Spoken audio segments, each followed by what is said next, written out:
സിനിമയിലും ജീവിതത്തിലും ക്ലാസ്സിൽ കയറിയിട്ടുണ്ട്. ഡെർബി എന്നുള്ള പേര് കേട്ടപ്പോൾ ആദ്യം എന്താ തോന്നിയത്? ഒന്നും തോന്നില്ല, കാരണം എനിക്ക് അതിന്റെ അർത്ഥം അറിഞ്ഞൂടല്ലോ. ജോൺ ചേട്ടൻ ഞാൻ ആദ്യം കണ്ടപ്പോൾ ജോൺ ചേട്ടൻ അടുത്ത് പറഞ്ഞു, എടാ CID മൂസ ചിലപ്പോൾ കേരളത്തിൽ ഏറ്റവും കൂടുതൽ കണ്ടേക്കുന്നത് ഞാനായിരിക്കും. ജോൺ ചേട്ടൻ തിരിച്ചു പറഞ്ഞു, ഇത് നിന്റെ തെല്ലായിരുന്നു. ഇതെന്നെ 150 പറഞ്ഞു. ഞാൻ അത്രയും സിനിമ കണ്ടിട്ടുണ്ട്. ഹായ്, ഡെർബി എന്ന ഏറ്റവും പുതിയ സിനിമ വിശേഷങ്ങളുമായിട്ട് എൻ്റെ കൂടെ ആദം സാബിക്, ജോണി അണിച്ചേട്ടൻ, അമീൻ. നമസ്കാരം എല്ലാവർക്കും. അപ്പോൾ ഞാൻ ആദ്യം ആദമിനെ തുടങ്ങുകയാണ്. വേണ്ട, ആദ്യം ആദം ഓസ്ലറിന് ശേഷം വീണ്ടും ക്യാമ്പസിലേക്ക് വരികയാണ്. അപ്പോൾ ഈ കഥാപാത്രത്തെക്കുറിച്ച് നമുക്ക് പറഞ്ഞു തുടങ്ങാം. കഥാപാത്രത്തിൻ്റെ പേര് അർജുൻ എന്നാണ്. ആള് +2 കഴിഞ്ഞ് കൂട്ടുകാരോട് അടിച്ചു പൊളിക്കാനായിട്ട് ഒരു കോളേജിൽ ജോയിൻ ചെയ്യുകയും അവിടുന്ന് കുറേ പുതിയ കൂട്ടുകാരെ കിട്ടുകയും അവിടുന്ന് കുറേ വള്ളി പിടിക്കുന്നതും അതൊക്കെയാണ് പുള്ളിയുടെ ഒരു ക്യാരക്ടർ. പിന്നെ ഓസ്ലറിൽ ചെയ്ത ക്യാരക്ടർ വെച്ച് എക്സ്ട്രീംലി ഡിഫറെൻ്റ് ആയിട്ടുള്ളൊരു ക്യാരക്ടറാണ് ടോട്ടലി നോക്കുമ്പോൾ. ഓക്കെ, ജോൺ ചേട്ടാ, ജോൺ ചേട്ടൻ്റെ ട്രെയിലറിൽ ഡയലോഗ് ഉണ്ട്, നമ്മളെല്ലാവരും ഇങ്ങനെ അബ്ദുൽ കലാമിനെ പോലെ ആകാശത്ത് അഗ്നിച്ചിറകൾ വെച്ച് പറക്കട്ടെ എന്ന് പറഞ്ഞാൽ, അങ്ങനെ ഒരു മോട്ടിവേറ്റ് ചെയ്യുന്ന ഒരു പ്രൊഫസറുടെ വേഷമാണോ സിനിമയിൽ? ഞാൻ പറയുന്നത് പ്രൊഫസർ ഒരു സാധാരണ മനുഷ്യനായി പറഞ്ഞ പോലെ പുള്ളിക്ക് എല്ലാപ്പെട്ട കാര്യങ്ങളിലൊക്കെ ഇടപെടാറുണ്ട്. എല്ലാത്തിനെയും പോസിറ്റീവായിട്ട് എല്ലാവരും ഇതുങ്ങളൊക്കെ ഒന്ന് നന്നായി കണ്ടാൽ കൊള്ളാമെന്ന് ആഗ്രഹിക്കുന്നുണ്ട്. ഒരു പേരൻ്റ് ആഗ്രഹിക്കുന്ന പോലെ ആഗ്രഹിക്കുന്നുണ്ട്. പക്ഷേ എത്ര വിചാരിച്ചാലും നന്നാകുന്ന എനിക്കൊരു പരിധി ഉണ്ടല്ലോ, ഇപ്പോഴത്തെ അറിയാമല്ലോ. ശ്രമം നടത്തുന്നുണ്ട്. പിന്നെ നല്ല ക്യാരക്ടറാണ്. ഒരു രസപിള്ളേർ ഈ പറഞ്ഞാൽ മതി, ഒരു യൂത്തിൻ്റെ ഒരു ഭയങ്കര പോസിറ്റീവ് വൈബിനിടയ്ക്ക് എന്നെ പോലെ അതിനും യൂത്തായിട്ടുള്ള ഒരാൾ ഇവരോട് പറഞ്ഞ പങ്കെടുക്കാൻ പറ്റുന്നു എന്ന് പറഞ്ഞാൽ തന്നെ വലിയ കാര്യമില്ലേ. പിള്ളേർ നമ്മുടെ മക്കളുടെ പ്രായമുള്ള ഒക്കെ ആളുകളിലൂടെ നമ്മൾ രസമുള്ള ഒരു സിനിമയായിരിക്കും എനിക്ക് തോന്നുന്നു. മൊത്തത്തിൽ റോളം ഉണ്ടാവും. അമീൻ പ്രകമ്പനത്തിൻ്റെ ഹിറ്റ് അടിച്ച് നിൽക്കുന്ന ഒരു സന്തോഷത്തിലാണെന്നറിയാം. വീണ്ടും ഒരു ഗ്യാങ്ങിൻ്റെ കൂട്ടത്തിലേക്ക് വീണ്ടും വരികയാണ്. കഥയും കഥാപാത്രത്തെക്കുറിച്ച് പറയും. എൻ്റെ ക്യാരക്ടറിൻ്റെ പേര് ഷോൺ എന്നാണ്. ഇപ്പോൾ നേരത്തെ ആദ്യം പറഞ്ഞ പോലെ വള്ളി പിടിക്കുന്ന ആളാണ് ഞാൻ. ഓക്കെ, എല്ലാ വള്ളികളും ഇവരെ ഗ്യാങ്ങിലോട്ട് കൊടുക്കുക. ഇതാണ് ക്യാരക്ടർ. പിന്നെ ഈ പറഞ്ഞ പോലെ മൊത്തത്തിൽ ഓളം അടിച്ച് നടക്കുന്നൊരു പയ്യൻ, ഇടിയുണ്ടാക്കി അങ്ങനെ ഒരാൾ. ആദമൻ, ഈ ഡെർബി എന്നുള്ള പേര് കേട്ടപ്പോൾ എന്താ തോന്നിയത്? അല്ല, ഞാൻ ഇതിന് മുമ്പ് മാഞ്ചസ്റ്റർ ഡെർബി എന്നൊക്കെ കേട്ടിട്ടുണ്ട്. അത് ഫുട്ബോൾ റിലേറ്റഡ് ആണ്. ഡെർബി എന്ന് പറയുമ്പോൾ തന്നെ ഒരു കോൺഫ്ലിക്റ്റ് ആണ് രണ്ട് ടീമുകൾ തമ്മിലുള്ള. അപ്പോൾ എനിക്ക് ഇതിൻ്റെ അർത്ഥം അറിഞ്ഞൂടെ. മാഞ്ചസ്റ്റർ ഡെർബി എന്നൊക്കെ കേട്ടിട്ടില്ല.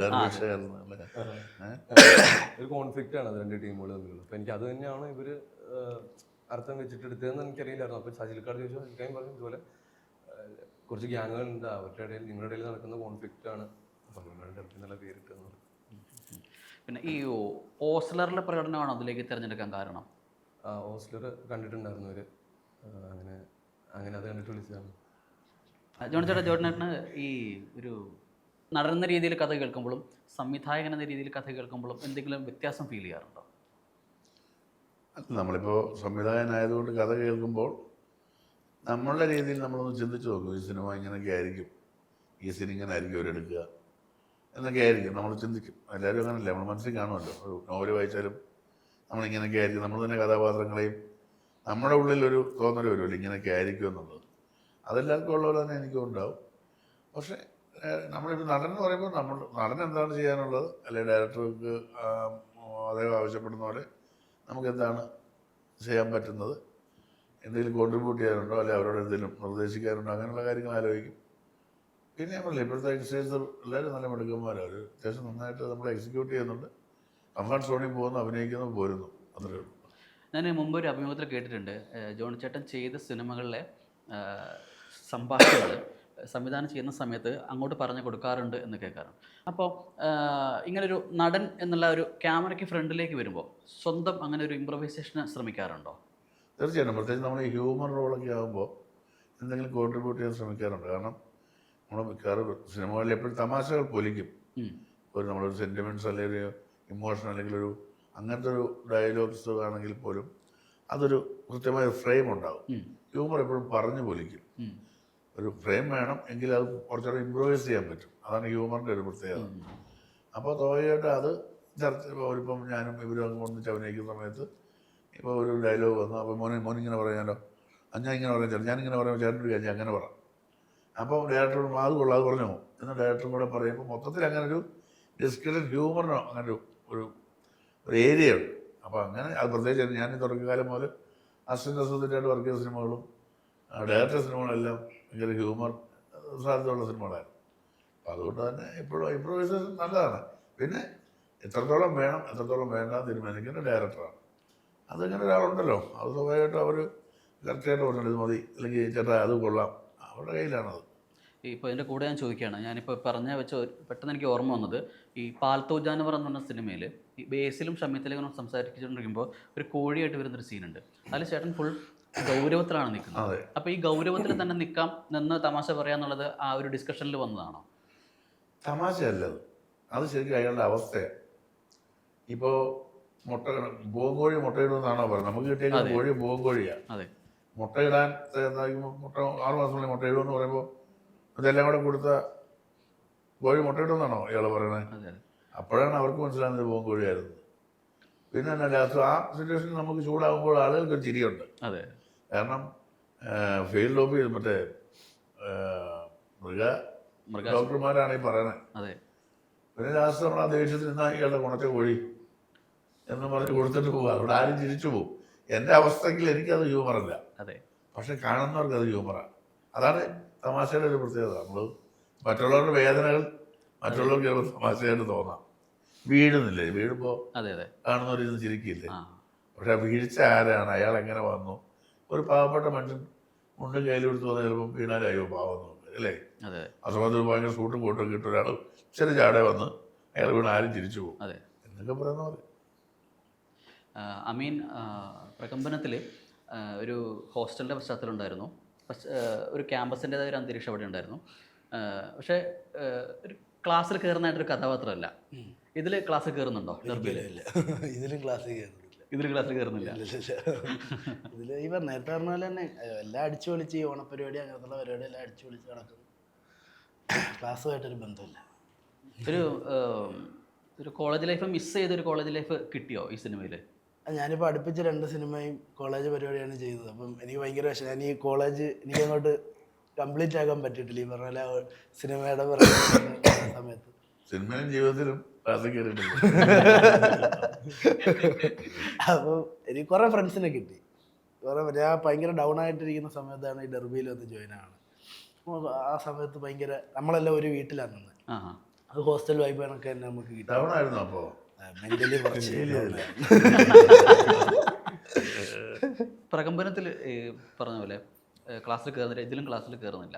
ശരിക്കും ഒരു ഈ നമ്മുടെ അമീൻ്റെ ഒരു കരിയർ എടുത്ത് നോക്കുകയാണെങ്കിൽ ത്രൂ ഔട്ട് ഒരു എന്താ പറയുക, ഒരു സോഷ്യൽ മീഡിയയിൽ നിന്ന് വന്നു സിനിമയിൽ കയറി അങ്ങനെയുള്ളൊരു കരിയർ ഹിസ്റ്ററിയാണത്. ഈ സോഷ്യൽ മീഡിയയിൽ ഈ റീലുകളും അതുപോലത്തെ വീഡിയോകളും ചെയ്യാൻ തുടങ്ങി സിനിമയിൽ കയറണം എന്നുള്ള ഒരു ഉദ്ദേശത്തോടു കൂടിയായിരുന്നു? ഉറപ്പായിട്ടും. ഞാൻ ഈ വീഡിയോ ചെയ്ത് തുടങ്ങുന്ന തന്നെ എങ്ങനെയാലും എനിക്കൊരിക്കലും ഒരു കോണ്ടന്റ് ക്രിയേറ്റർ ആണോന്നോ യൂട്യൂബർ ആണോന്നും പറഞ്ഞ് ഞാൻ തുടങ്ങിയല്ല. എങ്ങനെയും സിനിമയിലോട്ട് എത്തണം. ഈ പറഞ്ഞ ആരുമായിട്ടും കോണ്ടാക്റ്റ് ഇല്ല.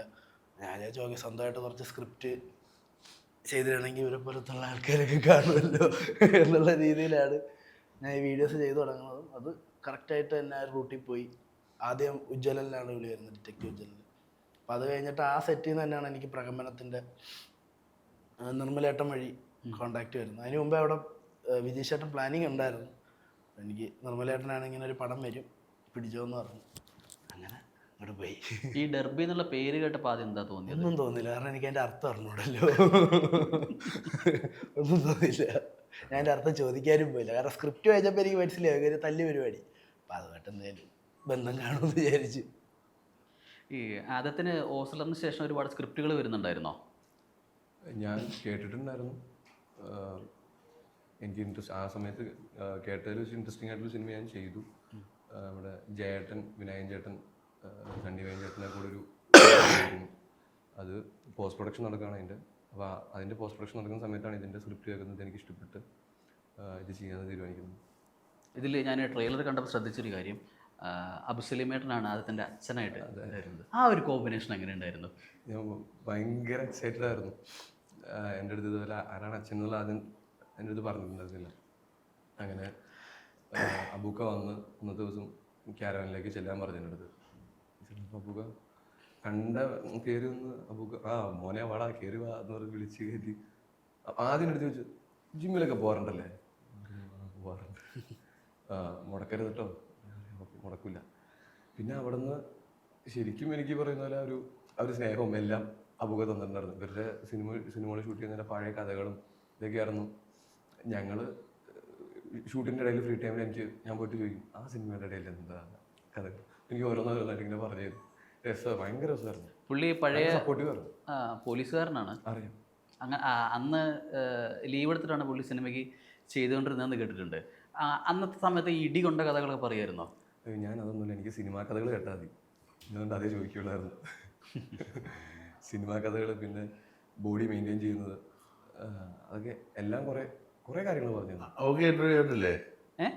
അവൾക്ക് ഇന്റർവ്യൂ ചെയ്തിട്ടുണ്ടോ?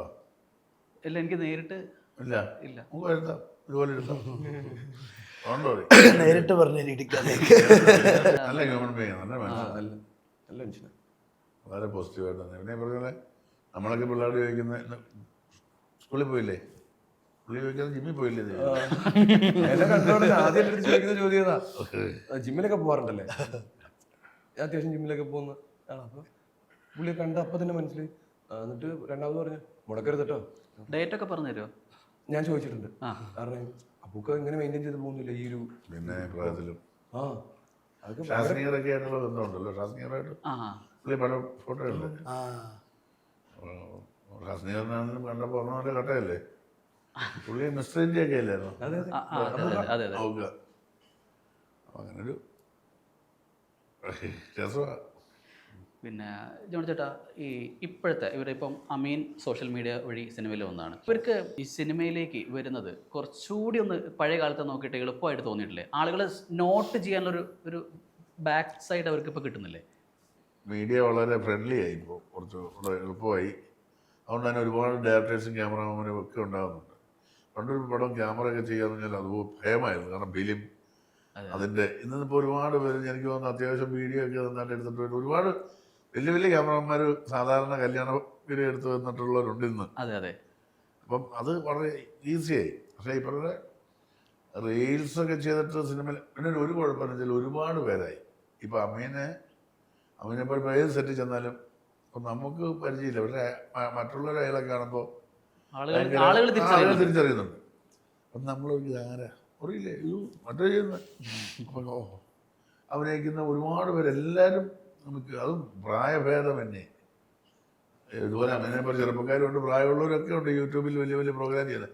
കുറച്ചുകൂടെ ഈസിയാണ്. പിന്നെ അത് കണ്ടിട്ട് ആൾക്കാർ വിളിക്കുന്നുമുണ്ട്. പിന്നെ ഇത് ഇപ്പോൾ യൂട്യൂബ് ചെയ്തിട്ട് വന്നാലും അല്ലാതെ ചെയ്തിട്ട് വന്നാലും ഇവിടെ നിലനിൽക്കോ ഇല്ല എന്നുള്ളത് ഓരോരുത്തരുടെ ഭാഗ്യം പോലെ ഇരിക്കും, പിന്നെ അവരുടെ അധ്വാനം പോലെ ഇരിക്കും. അതാണ് വേണ്ടത്, നിലനിൽക്കുക എന്നുള്ളതാണ്. നിലനിന്നാൽ രക്ഷപ്പെട്ടു. അമീൻ, ഈ സിനിമാ തിരക്കുകൾക്കിടയിലും എങ്ങനെയാണ് ഈ വീഡിയോ കണ്ടന്റുകൾ ചെയ്യാനുള്ള സമയം കണ്ടെത്തുന്നത്? എങ്ങനെയാണ്? ഈ പറഞ്ഞ പോലെ നമ്മൾ അഥവാ സിനിമയിൽ രക്ഷപ്പെട്ടില്ലെങ്കിലും കഞ്ഞി കുടിച്ചു പോകണമല്ലോ. അല്ലല്ല, ഞാൻ പറഞ്ഞ ഇപ്പം അങ്ങനെയൊക്കെ ഞാൻ ശ്രദ്ധിച്ചേക്കുന്നത് ശ്രമമുണ്ട്. ഇപ്പം നമ്മൾ ശ്രദ്ധിച്ചാൽ മനസ്സിലാവും, ഇവിടെ എന്തെങ്കിലും ആയിട്ടുള്ള എല്ലാ ഹീറോസ് നല്ല അധ്വാനിച്ചിട്ടുള്ളവരാണ്. അല്ലാതെ വളരെ ഈസിയായിട്ട് കുഴപ്പമായിട്ടുള്ളവരാരും അങ്ങനെ ഒരു ലെവലിലേക്ക് എത്തിയിട്ടില്ല. ഇന്നും മമ്മൂക്കയുടെയൊക്കെ ഇതിനോടുള്ളൊരു ആർത്തി കണ്ടാൽ നമുക്ക് കൊതി വരും. അങ്ങനെ അതിനോട് അങ്ങ് സമർപ്പിച്ച് ആർത്തി കാണിച്ചാൽ പ്രത്യേകിച്ച് ഒരിക്കലും താഴെ പോവുകയില്ല. എവിടെയെങ്കിലും നമ്മളെ പിടിച്ച് കയറ്റും. ഇപ്പം എന്തിനാ ഇപ്പം നമ്മുടെ മുന്നിൽ ഇപ്പം മലയാളികളുടെ മുന്നിൽ വലിയൊരു എക്സാമ്പിൾ കിടക്കുകയല്ലേ സഞ്ജു സാംസൺ. അപ്പം ഞാൻ പറഞ്ഞത് നമ്മൾ അധ്വാനിക്കുക, സിൻസിയറായിട്ട് അധ്വാനിക്കുക, കുറച്ചൊക്കെ നേരുന്നറിയണ്ട, ഇച്ചിരി വീഴ്ച എന്നാലും അടുത്ത് നമ്മളൊരു കണ്ടന്റ് എടുക്കും എന്നൊരു ബോധ്യം നമുക്കുണ്ട്. അത് ഇവർക്കൊക്കെ ഉണ്ടെന്ന് എനിക്ക് തോന്നുന്നു. നല്ല ഇവർക്ക് കുറച്ചുകൂടെ കാര്യമായിട്ട് ഇതിനെ അപ്രോച്ച് ചെയ്യുന്നതായിട്ട് എനിക്ക് തോന്നിയിട്ടുണ്ട്. ഈ ഡെർബിയിലെ ഈ യൂത്തന്മാർ എനിക്ക് ഭയങ്കര പ്രതീക്ഷയുണ്ട് ഇവരിലേക്ക്. ഈ ചേട്ടൻ ഇപ്പോൾ പറഞ്ഞ പോലെ ഈ കൊതിയുടെ കാര്യം പറഞ്ഞപ്പോൾ ഈ പല ഘട്ടത്തിലും ചേട്ടൻ ഈ കൊതിയെപ്പറ്റി പറഞ്ഞിട്ടുണ്ട്. ഇപ്പോഴും ആ കൊതി ഉള്ളിൽ സൂക്ഷിക്കുന്ന ആളാണോ? ഞാൻ ഭയങ്കര ടേസ്റ്റി ഫുഡിൻ്റെ ആളാണ്. എനിക്ക് എൻ്റേതായ കുറച്ച്, അത് പ്രത്യേകിച്ച് കാര്യം വെച്ചാൽ എൻ്റെ വീട്ടുകാർ നന്നായിട്ട് പാചകം ചെയ്യുമായിരുന്നു. ഉള്ളതുകൊണ്ട് അന്നത്തെ കാലത്താണെങ്കിലും ഇപ്പോഴും എൻ്റെ വൈഫ് നന്നായിട്ട് പാചകം ചെയ്യും. വൈഫിൻ്റെ അമ്മ, എൻ്റെ അമ്മ നന്നായിട്ട് ചെയ്യും. അമ്മ മരിച്ചുപോയി. പെങ്ങന്മാർ നന്നായിട്ട് പാചകം ചെയ്യും. ഇപ്പം മൂത്ത പെങ്ങളുടെ വീട്ടിൽ പോയാൽ ഞാൻ തീയൽ വെക്കണമെന്ന് പറയും. എനിക്ക് ഭയങ്കര ഇഷ്ടമുള്ള തീയൽ, പാവയ്ക്ക തീയൽ. അപ്പോൾ അത് ഭയങ്കര, എന്നാലും ഒരുപാട് മൂത്ത വലിയച്ഛനെ വിളിക്കുന്ന ചിലപ്പോൾ ഇടിയൊന്നും വിളിക്കും. അപ്പോൾ പിന്നെ അതുപോലെ തന്നെ എല്ലാവരും മുട്ട പൊരിക്കും. എൻ്റെ ഇളയ മക്കൾ മുട്ട പൊരിക്കുന്നത് എനിക്ക് ഇഷ്ടം. അപ്പോൾ അവിടെ ചിലപ്പോഴേ വിളിച്ച് പറയും അവളുടെ മുട്ട പൊരിക്കുന്നതിന് വേറൊരു ഓരോരുത്തർക്കും ഓരോരുത്തർ. അപ്പം അങ്ങനെ ടേസ്റ്റ് ആയിരിക്കുന്ന ഒരാളാണ് ഞാൻ. അപ്പോൾ അതുകൊണ്ട് തന്നെ എനിക്ക് കൊതിയുണ്ട്. കൊതിയില്ല പിന്നെ എന്താ പറയുക, നല്ല ഭക്ഷണത്തോട് ആഗ്രഹമില്ലെങ്കിൽ അത് കഴിച്ചിട്ട് ആസ്വദിക്കാൻ പറ്റുന്നില്ലെങ്കിൽ പിന്നെ എന്താ, അതാണ് ആദ്യത്തെ കൊതി. അത് കഴിഞ്ഞിട്ടാണ് ബാക്കി എല്ലാ കൊതി, അല്ലേ? അതാണ് കൊതി. അതെ. ആദം, ഈ ട്രെയിലർ കണ്ടപ്പോൾ ഒരുപാട് ആക്ഷൻ സീനുകൾ ഉള്ളതായിട്ട് തോന്നിയിട്ടുണ്ട്. ആക്ഷൻ സീനുകൾ നന്നായിട്ട് എങ്ങനെയായിരുന്നു? നല്ല എഫർട്ട് ഉണ്ടായിരുന്നു അതിന്? അത് എഫോർട്ട് ഉണ്ടാവും. അപ്പോൾ ഞാൻ മാത്രമല്ല എടുത്തിട്ടുള്ളത്, എൻ്റെ കൂടെയുള്ള അമീനും ഹരിയും ഋഷും ഒക്കെ അല്ല, കൂടെ ചെയ്ത എല്ലാവരും, സാഗറുണ്ട്, ഹബീബുണ്ട്, ഫ്രാങ്കോ ഉണ്ട്, ശിവയുണ്ട്, ഇവരെല്ലാവരും നല്ല ഒരു ആക്ഷൻ മൂവിയാണത്. അപ്പോൾ ആക്ഷന് പ്രാധാന്യം കൊടുത്തിട്ടുള്ളതുകൊണ്ട് തന്നെ കുറേ ആക്ഷൻ സീൻസ് ഉണ്ട്. അപ്പോൾ അതിന് വേണ്ടിയിട്ട് ഞങ്ങൾ എഫോർട്ട് എടുത്തിട്ടുണ്ട്. കാരണം മിക്കവരും ശരീരം അനങ്ങാതിരിക്കുന്നവരാണ്. അല്ല, ശരീരം അനങ്ങാതിരിക്കുന്നവരാണ് നമ്മൾ കൂടുതലും. അപ്പോൾ നമ്മുടെ അടുത്ത് പെട്ടെന്ന് വന്ന് ഫൈറ്റ് എന്ന് പറയുമ്പോഴത്തേക്ക് ഉറപ്പായിട്ടും അതിന് എഫേർട്ട് എടുത്തില്ലേ പറ്റൂ. തവസി മാസ്റ്റർ അല്ലായിരുന്നോ? അതെ, പുള്ളി ഭയങ്കര ഫ്രണ്ട്ലി ആയിരുന്നു. തവസി മാസ്റ്റർ ശരിക്കും ആളുകളുടെ കൂട്ടത്തിൽ നിന്ന് പിന്നെ ഫൈറ്റ് മാസ്റ്റർ ആയിട്ട് വന്ന ഒരാളല്ലേ? സുബ്രായനോട് ആ മാസ്റ്ററിനോട്, സുബ്രായ മാസ്റ്ററുടെ അസിസ്റ്റന്റിലായിരുന്നു. അപ്പോൾ എനിക്ക് തോന്നുന്നു ഇതിനകത്ത് ഇവർ ഈ പറഞ്ഞ പോലെ ഇവരടി ഉണ്ടാക്കും, ഞാൻ നിർത്തറ, അതാണ് എൻ്റെ പരിപാടി. അപ്പോൾ ഇവർ ഇരിക്കുമ്പോൾ ഇവർ ഓർക്കും അയാളൊന്ന് വന്നാൽ മതിയായിരുന്നു. ചെയ്ത് കുറേ ഡേറ്റ് പ്രശ്നമൊക്കെ വരുന്ന സമയത്ത് ചിലപ്പോൾ വന്ന ജോണിച്ചറിനെ വിടാൻ പറയും, എൻ്റെ അങ്ങ് എടുത്തേക്കാൻ. അപ്പോൾ ഇവർക്ക് കുറച്ച് മാർക്ക് കൊടുക്കും ഇവിടെയൊക്കെ. എന്നിട്ട് ഞാൻ പോയിട്ട് വരണം ഈ മാർക്ക് അവർക്ക് വരുത്താൻ. അതാ അപ്പം ഞാൻ കൊടുത്തോ പിന്നെ മാസ്റ്റർ പറയും, ഈ മാർക്കിൻ്റെ അടിച്ചു, ഇന്ന മാർക്ക് നമ്മൾ കൊടുക്കില്ലേ, ശരി വാങ്ങേ. അങ്ങനെ മാർക്കിടിയിലും ഇടി കൊടുക്കലും അതായിരുന്നു എൻ്റെ പരിപാടി. നിർത്താ മതിയാ, ഞാൻ വന്നിട്ട് പോകും. അതായത് ദൂരെ മാറി നിന്നിട്ട് ആ സമയത്ത് വന്നിട്ട് നിർത്താ മാത്രമേ ഉള്ളൂ. പിന്നെ രസമായിരുന്നു കേട്ടോ. സജില് ഡയറക്ടർ പറയാമല്ലോ, ഒരു സിനിമയുടെ ആഗ്രഹമുള്ളവരാണ്. അപ്പം അവൻ്റെ ഒരു ആഗ്രഹവും ഒരു ഇഷ്ടമാണ് ഈ സിനിമ.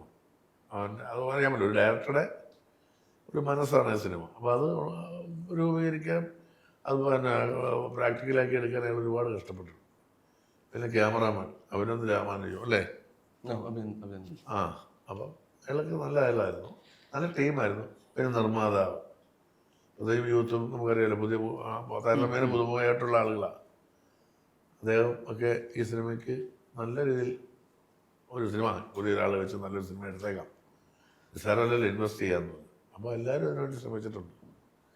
അപ്പോൾ നല്ലൊരു ടീമിനോട് നല്ല സിനിമയാണ്. എനിക്ക് തീർച്ചയായിട്ടും എനിക്ക് തോന്നുന്നു ഇപ്പോൾ അമ്മേൻ്റെയൊക്കെ ആയാലും പ്രകമ്പനമൊക്കെ ഓടിയ സിനിമയല്ലേ, അതിൻ്റെ ഒരു ഓളമുള്ള സിനിമയാണ്. അത് ഓടട്ടെ, വലിയൊരു വിജയമാവട്ടെ. നേരത്തെ ഫൈറ്റിനെ കുറിച്ച് ചോദിച്ചുകൊണ്ടൊരു കാര്യം പറയാം. ഈ ഫൈറ്റ് ചെയ്യുന്നത് കുറേ ആഗ്രഹിച്ചിട്ടുണ്ട്, ഒരുപാട് ആഗ്രഹിച്ചിട്ടുണ്ട്. കാരണം എൻ്റെ ചെറുപ്പത്തിലൊക്കെ നമ്മൾ ഈ ലാർജർ ദാൻ ലൈഫ് മൂവീസ് കണ്ടിട്ടാണല്ലോ. ഞാൻ ഭയങ്കര ഒരു വിജയ് ഫാനാണ്. അപ്പോൾ എനിക്കും അന്ന് ഭയങ്കരമായിട്ട് ആഗ്രഹമുണ്ട്, ഇപ്പോഴും ആഗ്രഹമുണ്ട്. അതായത് ഒരു ഫൈറ്റ് പടം, ഒരു ആക്ഷൻ പടമൊക്കെ ചെയ്യണം. ഇതുപോലെ എന്തായാലും റിയൽ ലൈഫിൽ രണ്ടുപേരും ഇരിക്കുമ്പോൾ തന്നെ അവർ പറന്നു പോയി, അപ്പോൾ ഏതായാലും വീഡിയോ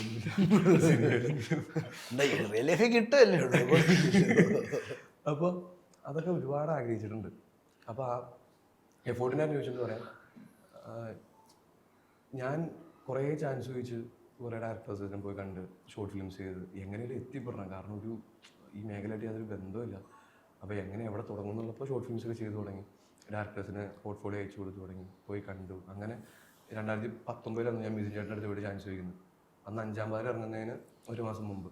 അപ്പോൾ അന്ന് ജസ്റ്റ് സാധാരണ ആൾ ചാൻസ് ചോദിക്കാൻ വരുന്നില്ല, നോക്കാം എന്ന് പറഞ്ഞിട്ട് വിട്ടു. പിന്നെ ആ കോളാണ് ദൈവം അനുഗ്രഹിച്ച് എനിക്ക് 2023 വരുന്നത്. എൻ്റെ ഒരു ഷോർട്ട് ഫിലിം കണ്ടിട്ട് എന്നെ വിളിച്ചു വരാൻ പറഞ്ഞിട്ട്. അപ്പോൾ എന്നെപ്പോലെ തന്നെ ശ്രമിക്കുന്ന ഒരുപാട് യങ്സ്റ്റേഴ്സ് ഉണ്ട്. അപ്പോൾ അതിന് ദൈവം അനുഗ്രഹിച്ച് എനിക്കൊരു അവസരം കിട്ടി. ഇപ്പോഴും ഇതിൻ്റെ പുറകിടുന്ന വർഷങ്ങളോളം പുറകിടുന്ന ഒരുപാട് ആൾക്കാരുണ്ട്. അപ്പോൾ ആ അവസരം എനിക്ക് ദൈവം അനുഗ്രഹിച്ച് കിട്ടിയപ്പോൾ ഞാനത് മാക്സിമം യൂട്ടിലൈസ് ചെയ്തതാണ്. അപ്പോൾ എഫോർട്ടോ അല്ലെങ്കിൽ മുറിവോ അതൊന്നും അതിൻ്റെയൊക്കെ അപ്പുറത്തേക്ക് നല്ല റിസൾട്ട് ആ ഒരു സീനിൽ കൊടുക്കാൻ പറ്റുക എന്നുള്ളതാണ് ഞങ്ങളുടെയൊക്കെ ഏറ്റവും വലിയൊരു മോട്ടീവ്. അതിൽ കൊടുക്കാൻ പറ്റിയെന്ന് വിശ്വസിക്കുന്നു. അല്ലേ മീനെ? അതെ, ഒരുപാട് സന്തോഷം. അതെ, അല്ലേ ചേട്ടനൊക്കെ പറയണ്ടേ, നല്ല ആളുകളാണ്. ജോണി ചേട്ടനെ ഞാൻ ആദ്യം കണ്ടപ്പോൾ ജോണിച്ചേട്ടൻ്റെ അടുത്ത് പറഞ്ഞ്, ചേട്ടാ സി ഐ ഡി മൂസ ചിലപ്പോൾ കേരളത്തിൽ ഏറ്റവും കൂടുതൽ കണ്ടേക്കണം ഞാനായിരിക്കും ഒരു ജോണിച്ചേട്ടൻ തിരിച്ചു പറഞ്ഞു ഇതെന്നെ എൻ്റെ എല്ലാവരും ഇതെന്നെ 150 പറഞ്ഞു. ഞാൻ അത്രയും സിനിമ കണ്ടിട്ടുണ്ട്. ഒരു ഭയങ്കര മനോഹരമാക്കിയ ഒരു പങ്ക് സി ഐ ഡി മൂസയ്ക്ക് ഉണ്ട്. ഈ അമീൻ്റെ റീല് കാണാത്ത ആരെങ്കിലും സെറ്റിലുണ്ടായിരുന്നോ? ഞാൻ കണ്ടെന്നെ കാണിച്ചു.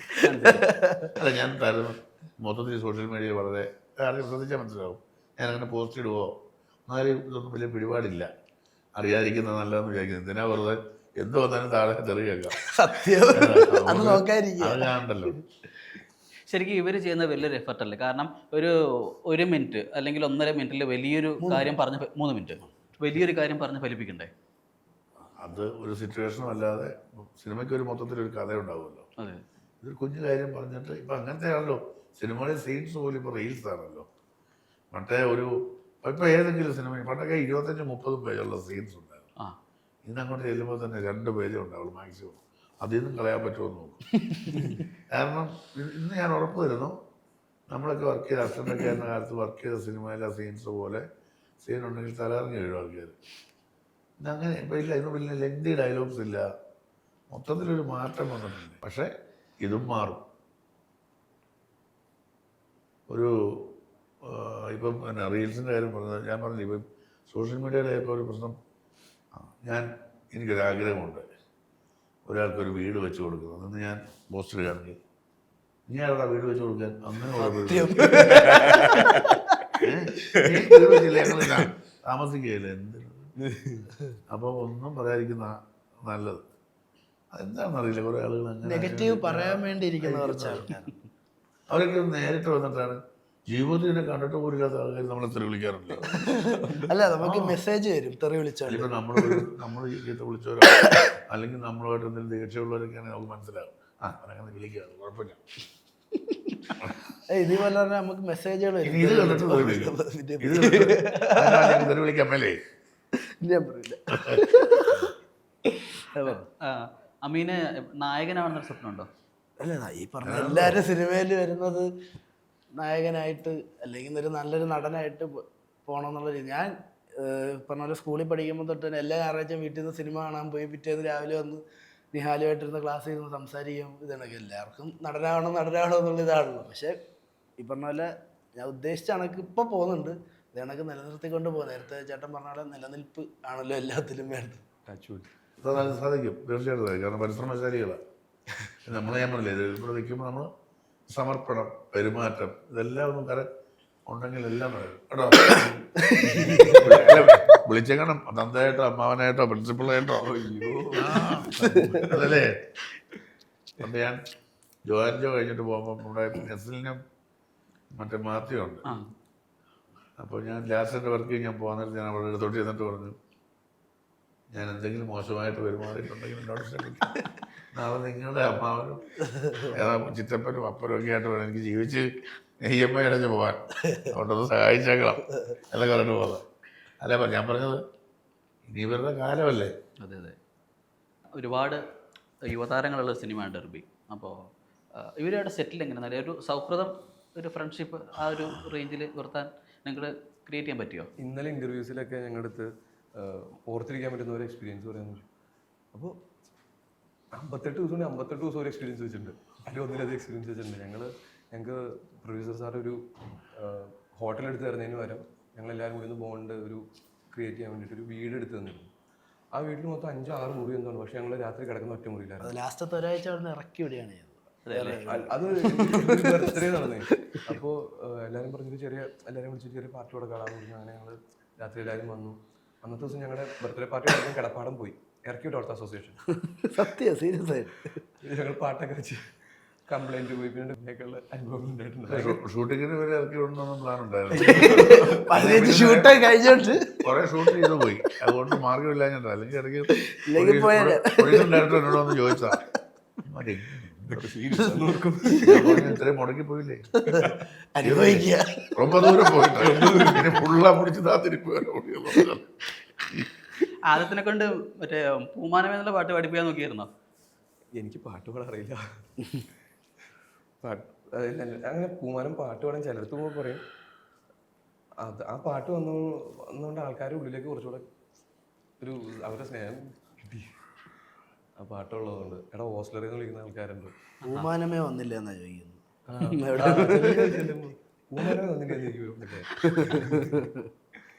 ഒരുപാട് സന്തോഷം. അതൊരു അനുഗ്രഹം. അങ്ങനെ ഒരു പാട്ടിലൂടെ കൂർത്തിരിക്കാൻ പറ്റും. പലരും അഭിനയിച്ച കഥാപാത്രത്തിൻ്റെ പേരിൽ അറിയപ്പെടാറുണ്ട്, സിനിമയുടെ പേരിൽ അറിയപ്പെടാറുണ്ട്. പക്ഷെ ഒരു പാട്ടിൻ്റെ പേരിൽ അറിയപ്പെടുന്നത് വളരെ കുറച്ച് ആളുകളായിരിക്കും. സന്തോഷം. ജോണി ചേട്ടാ, ഇപ്പം സിനിമകൾ തുടർച്ചയായിട്ട് അഭിനയിക്കുന്നുണ്ട്. സംവിധാനത്തിലേക്ക് തിരിച്ചു വരണമെന്ന് എപ്പോഴും തോന്നിയിട്ടുണ്ടോ? അങ്ങനെ തോന്നിയിട്ടില്ല. അല്ല ഇപ്പോൾ CID സെറ്റ് കൊണ്ട് സെറ്റ് അനൗൺസ് ഇപ്പോൾ പറഞ്ഞിട്ടുണ്ട്. അതിൻ്റെ എഴുത്തും കാര്യങ്ങളൊക്കെ നടക്കുന്നു. അത് വന്നാൽ തീർച്ചയായിട്ടും ചെയ്യും. അല്ലാതെ എനിക്ക് അങ്ങനെ ഒരു സിനിമ അങ്ങനൊരു അതെൻ്റെ ഉത്തരവാദിത്വമാണല്ലോ, അത് നമ്മുടെ ഒരു ഇതാണ്.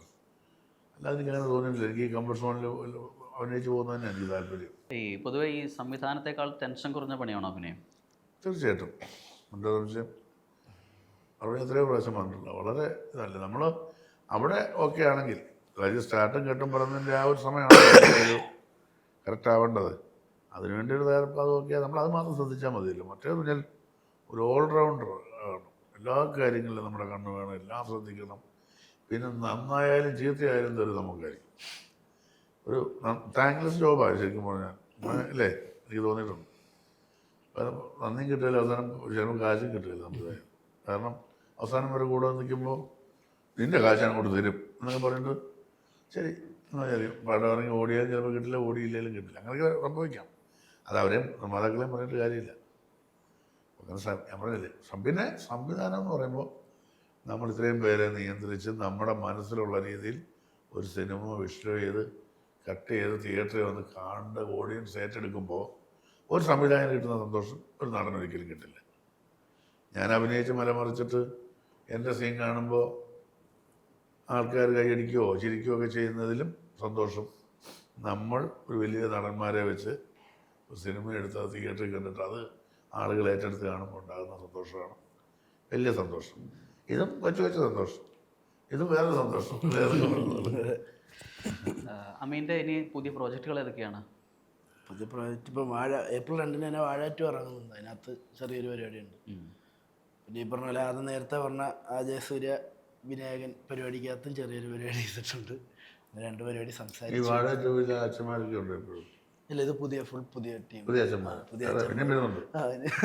ഞാൻ പറയാം, ഞാനൊരു വാഴ 3 വലിയ ഒരു അച്ഛനായിട്ട് ഇങ്ങനെ പോയിക്കൊണ്ടിരിക്കുമ്പോഴാണ് വാഴയിൽ ഒരുപാട് അച്ഛന്മാർ വന്നിറങ്ങി.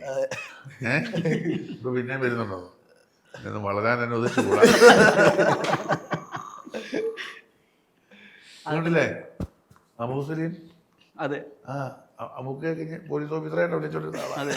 ഇപ്പൊ അച്ഛനൊക്കെ ആയിട്ട് പുണ്ണി വന്നോ, ഇതൊക്കെ നമുക്കേ പറ്റുള്ളൂ ഞാൻ വിചാരിച്ചില്ല. അപ്പോഴെ പുള്ളിയൊക്കെ നീ ജിമ്മിൽ പോയില്ലേ?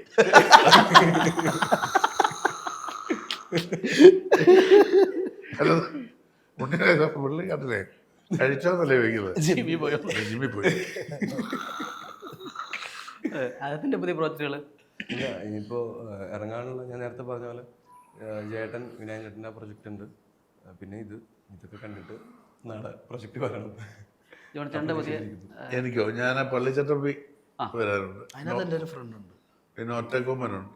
പലതും പേരിട്ടും പേരിടാത്തൊക്കെ ആയിട്ടുള്ള കുറേ പടങ്ങൾ ഇറങ്ങാനുണ്ട്. എല്ലാം തീർന്നു, പലരും ഡബ്ബിങ് നടന്നിട്ടില്ല. അങ്ങനെയൊക്കെ ഉണ്ട്. ഇൻഡസ്ട്രി ഒന്നുകൊണ്ടൊന്നും ഈ പറഞ്ഞ നമ്മളല്ലേ ഒരുവിധം സ്ട്രഗിൾ ചെയ്ത് പോകുന്ന സമയത്താണ് യുദ്ധം വരും. ഇങ്ങനെയുള്ള പ്രശ്നങ്ങളുണ്ട് നമുക്ക് ഒരുപാട്. സിനിമയ്ക്ക് മാത്രമല്ല, മൊത്തത്തിൽ ഇതൊക്കെ ഒന്ന് മാറി വളരെ പ്രശാന്ത സുന്ദരമായ ഒരു കാലാവസ്ഥ ലോകത്തിനും സിനിമയ്ക്കും ഉണ്ടാകുമെന്ന് ഞങ്ങൾ പ്രത്യാശിക്കുന്നു. ഉണ്ടായേ പറ്റൂ. മൂന്നുപേരോടും സംസാരിക്കാൻ പറ്റില്ല, വളരെ സന്തോഷം. ഡർബിക്ക് എല്ലാവിധ വിശ്വാസവും തരുന്നു. Thank you.